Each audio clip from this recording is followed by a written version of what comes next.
Décidément, les galères enchaînent pour Rofrane Bambara. Celle qui a récemment confié vouloir prendre du recul avec les tournages de familles nombreuses, la vie en XXLTF1, a partagé des nouvelles inquiétantes en story Instagram vendredi 8 juillet 2022. Elle a été victime d'un gros malaise qui l'a rendue inconsciente un certain temps. Ce matin, en allant prendre mon petit déjeuner vers 7 h, j'ai fait un malaise. Si est-il la première fois que ça m'arrive?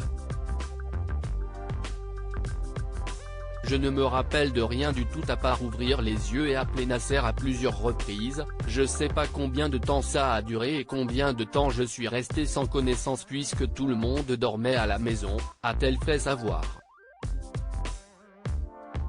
Les pompiers ont alors dû intervenir pour la transporter aux urgences où le verdict est tombé, Rofrane a fait une crise d'épilepsie. C'était vraiment traumatisant de ne pas savoir ce qu'il s'est passé, de ne pas se rappeler comment ça s'est passé, mais le principal, si est-il que ça aille mieux grâce à Dieu, a-t-elle conclu. Au lendemain, la maman des quadruplés Nour, Hajar, Chemsidine et Keiridine, 4 ans, a donné de ses nouvelles à ses abonnés. Depuis hier, je suis hyper fatigué mais bon je me repose. Je n'ai pas fait grand chose, j'ai ma belle-mère qui est à la maison, ma sœur, mes belles-sœurs. Donc si est-il vrai que ça fait chaud au cœur. Je sais qu'elle gère tout donc je me repose, je prends soin de moi, s'est-elle d'abord réjouie. Ça aurait pu être beaucoup plus grave. Rofrane Bambara a ensuite expliqué ne toujours pas se rappeler des événements et des circonstances de sa crise, si ce n'est s'être retrouvée dans le coaltar. Je galère à parler parce que je suis tombé sur le côté et j'ai mordu ma langue. Heureusement que je ne suis pas tombé en arrière. Si est quand même assez traumatisant, je ne vous le cache pas.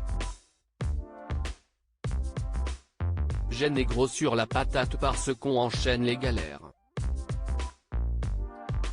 Si est une accumulation, la fatigue, le stress.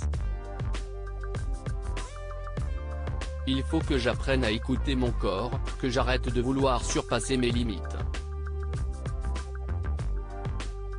Parce que je me rends compte que ça aurait pu être beaucoup plus grave, a-t-elle encore confié.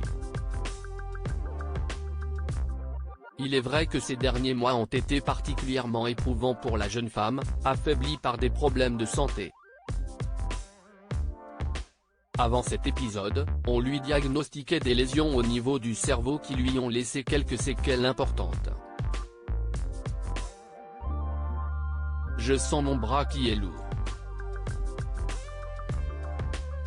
J'ai une gêne au niveau de mon œil, mais il s'ouvre. Mais si est-il plus au niveau de la jambe où je ne marche pas, résumait-elle.